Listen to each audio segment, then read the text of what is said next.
పెన్షన్దారుల సమస్యలను పరిష్కరించాలని కోరుతూ కామారెడ్డి జిల్లా కేంద్రంలోని కలెక్టర్ కార్యాలయం వద్ద తెలంగాణ ప్రభుత్వ పెన్షన్దారుల సంయుక్త కార్యాచరణ సమితి ఆధ్వర్యంలో ధర్నాను చేపట్టారు. అనంతరం కామారెడ్డి జిల్లా కలెక్టర్కి వినతి పత్రాన్ని అందజేశారు. పెన్షనర్లకు బకాయిలు ఉన్న 4 నెలల కరువు భత్యాన్ని వెంటనే విడుదల చేయాలని ఈ సందర్భంగా వారు కోరారు.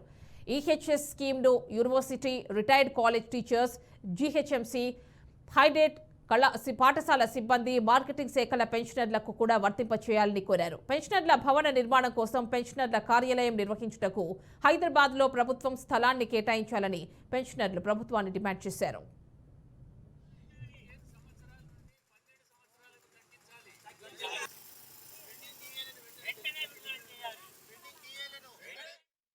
రాష్ట్ర వ్యాప్తంగా ఈరోజు పెన్షన్ల సమస్యల పరిష్కారం కోసం కలెక్టరేట్ల యొక్క నిరసన తెలిపి ప్రభుత్వ ప్రధాన కార్యదర్శికి కలెక్టర్ గారి ద్వారా వినతి పత్రాన్ని పంపించే కార్యక్రమాన్ని రాష్ట్ర జేఏసీ తీసుకున్న ముఖ్యంగా పెన్షన్లకు సంబంధించి వయోవృద్ధులైనటువంటి వాళ్లకు ఆరోగ్య సమస్యలు అధికంగా ఉంటాయి.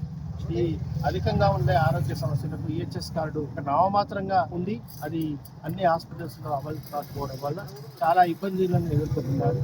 ముఖ్యంగా ప్రైవేట్ కార్పొరేట్ హాస్పిటల్కు వెళ్ళేటువంటి పెన్షన్లు లక్షల రూపాయలు ఖర్చు పెట్టి అది ఎప్పుడో మళ్ళీ రియంబర్స్మెంట్ పేరుతో క్లెయిమ్ చేసుకోవడం ద్వారా చాలా ఇబ్బందులు పడుతూ ఉన్నారు. కాబట్టి ప్రభుత్వం ఏదైతే ఉచిత చికిత్సకు ఈహెచ్ఎస్ కార్డులను అమలు చేస్తుందో అవి మంజూరు చేసిందో ఆ కార్డులు అన్ని హాస్పిటల్స్లో అమలు